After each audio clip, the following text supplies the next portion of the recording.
Hello and welcome back to my channel Learn and Practice. Last class আমরা exercise 1.2 complete করেছিলাম। তো আজকে exercise 1.3 তে যাওয়ার আগে আমি কিছু জিনিস একটু ডিসকাস করতে চাই। তো সেটা হচ্ছে এস্টিমেশন। এস্টিমেশন মানে কি? Rough calculation. মানে একুরেট ক্যালকুলেশন না করে আমরা মোটামুটি কাছাকাছি একটা হিসাব আমরা কিভাবে করতে পারি সেটাই হচ্ছে এস্টিমেশন। কিরকম? ধরো তুমি দোকানে গেছো, দোকানে গিয়ে তুমি যে কোনো একটা কিছু তুমি কোকোনাট অয়েল কিনেছো। তো তোমার কোকোনাট অয়েলের দাম ধরো 79। দোকানদার কি করলো? এই 79 টাকাটা 80 টাকায় রেখে দিল। কেন? ওর কাছে 1 টাকা নেই, তার জন্য সে 80 টাকাই রেখে দিয়েছে। এইটাকে বলে রাউন্ড অফ।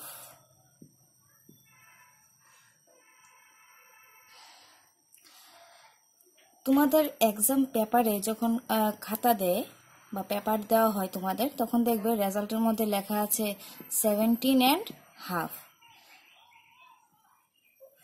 এইটাকে স্যার ম্যাডামরা অনেক সময় কি করে 18 লিখে দেয়।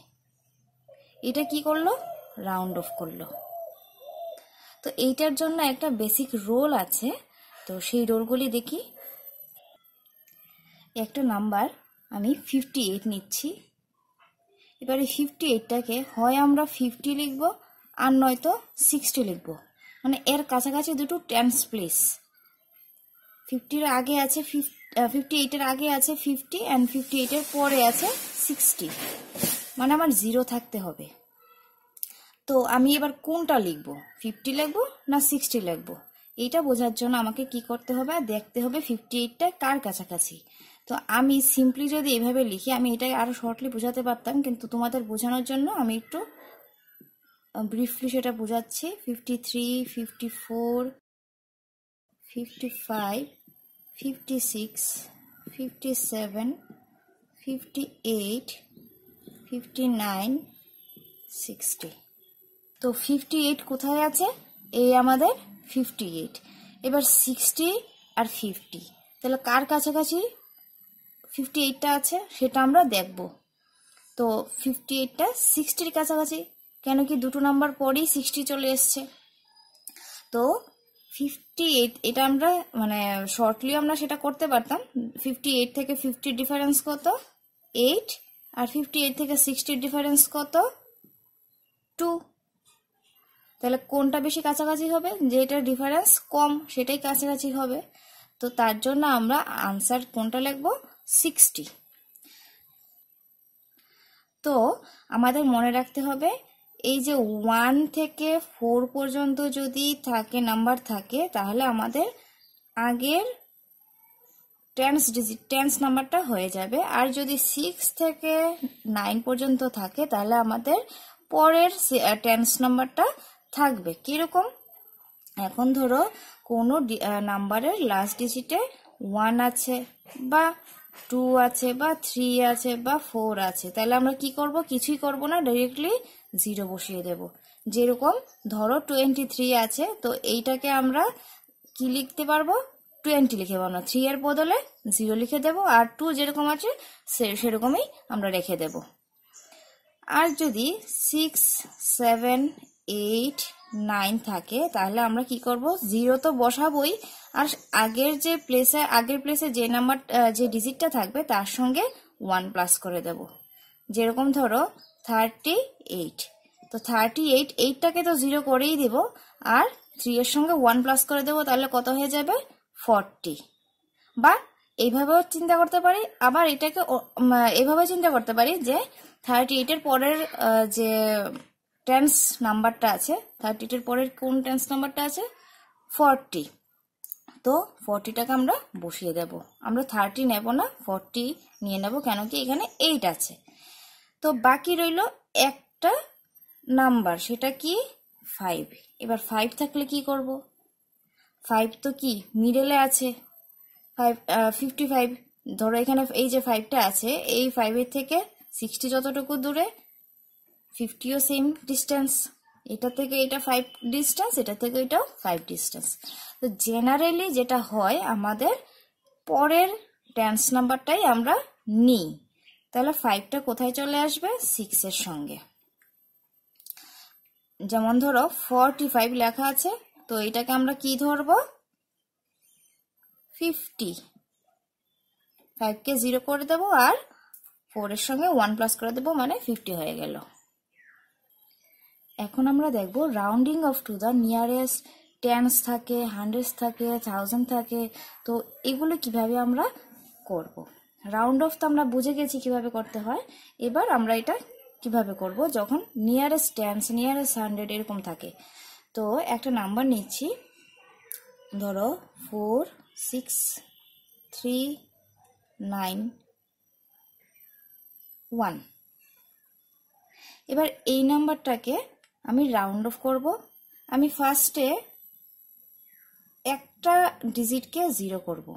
তো একটা ডিজিটকে 0 করতে গেলে আমার কি করতে হবে, শুধু 1টাকে 0 করে দেবো। এবার যেহেতু 1 আছে তাহলে আগে কি 1 প্লাস হবে না, শুধু 0 বসবে। 4 6 3 9 0, তাহলে একটা 0 আমরা পেয়ে গেছি। এখন আমরা দুটো ডিজিট 0 করতে চাই, তাহলে দুটো ডিজিট যখন 0 করব তখন আমরা শুধু এই ডিজিটটা দেখব, এখানে কি আছে 9 আছে, আর 9 থাকলে কি হয়, 0 তো করবই, আগের সংখ্যাটায় কি হয় প্লাস 1 হয়ে যায়। তাহলে আমরা কি লিখবো এটাতে, 4 6 4 0 0, তাহলে পেয়ে গেলাম দুটো সংখ্যা 0। এবার আমরা 3টে ডিজিট পর্যন্ত 0 আমরা করব, কিভাবে 3টে ডিজিট পর্যন্ত 0 বের করা যায়। তো যখন 3টে ডিজিট পর্যন্ত 0 বের করতে যাবো তখন আমরা থার্ড ডিজিটটা, মানে 3টে ডিজিট যে থার্ড নাম্বার ডিজিটটা, এই ডিজিটটা দেখবো, এটা 3 আছে, আর 3 থাকলে কিছু করতে হয় না, শুধু 0 করে দিলেই হয়। তাহলে আমরা 4 6 তারপরে বাকি 3টা 0 করে দিলাম, 4 6 তারপর 3টে 0 হয়ে গেল। এখন আমরা 4টা ডিজিট 0 করব। তো 4টা ডিজিট যখন 0 করব তখন 4th ডিজিটটা আমরা দেখব, 4th ডিজিটটা কি আছে, 6 আছে, আর 6 থাকলে কি হয়, আগের সংখ্যায় আগের ডিজিটটাই 1 প্লাস করতে হয়, আর এটাকে 0 করে দিলে হয়। তাহলে 4 এর সঙ্গে 1 প্লাস করলে কত হয়ে যাবে, 5, আর বাকি 4টে ডিজিটই 0 হয়ে যাবে। তো বোঝা গেল। এবার টেন্স কখন হবে, নিয়ারেস্ট টেন্স। নিয়ারেস্ট টেন্স হয় যখন আমরা সাধারণত যদি টেন্স বলি 1 10 100, টেন্সে যদি বলি 2 টেন্স তাহলে কি লিখি, 2 আর এখানে একটা 0 হয়ে যায়, মানে 20। তাহলে টেন্স সবসময় কি হয়, একটা 0 থাকে, তাহলে এইটা হয়ে যাবে আমাদের কি tense. Rounding of to the nearest tense হবে, লাস্টে একটা ডিজিট আমার 0 করতে হবে। সেম ভাবে 100 আমরা যদি করি 300, তাহলে 300 এর প্লেসে 3 বসাবো আর বাকি দুটোতে 0 বসিয়ে দেব। তাহলে কটা 0 আসে আমাদের, দুটো 0। তো যখন দুটো 0 আসবে তখন আমরা কি করব, এটা হয়ে যাবে আমাদের 100-এ। তাহলে যদি বলে নিয়ারেস্ট 100-এ কনভার্ট করতে হবে তাহলে কি করব, 100 এর পরে 1 10 100, 100 এর পরের ডিজিটগুলো আমাকে 0 করে দিতে হবে। এরপর যদি বলে 1000, তাহলে 1000 কোনটা, 1 10 100 1000, 1000 এর পরের ডিজিটগুলো 0 করে দিতে হবে। তাহলে 1000 এর পরে কটা ডিজিট থাকে, 3টে ডিজিট, তাহলে 3টে 0 হবে। তো আমরা পেয়ে গেলাম 1000। ঠিক আছে, এইভাবে আমরা বাকি অঙ্কগুলি করব। এবার আমরা একটা এক্সাম্পল নেব। এখানে আমরা দুটো এক্সাম্পল নিয়েছি। তো এইটা একটা নাম্বার, এইটা একটা নাম্বার। যদি বলে rounding of to the nearest tense, তখন আমরা কিভাবে করব, টেন্স মানে একটা 0, তো শুধু আমরা এই দিকের 9-এর জায়গায় শুধু 0 করব। এবার 9 যখন থাকে তখন কি করতে হয়, আগের নাম্বারটায় আগের ডিজিটটায় 1 প্লাস করতে হয়। তাহলে হয়ে যাবে আমাদের কি 81740।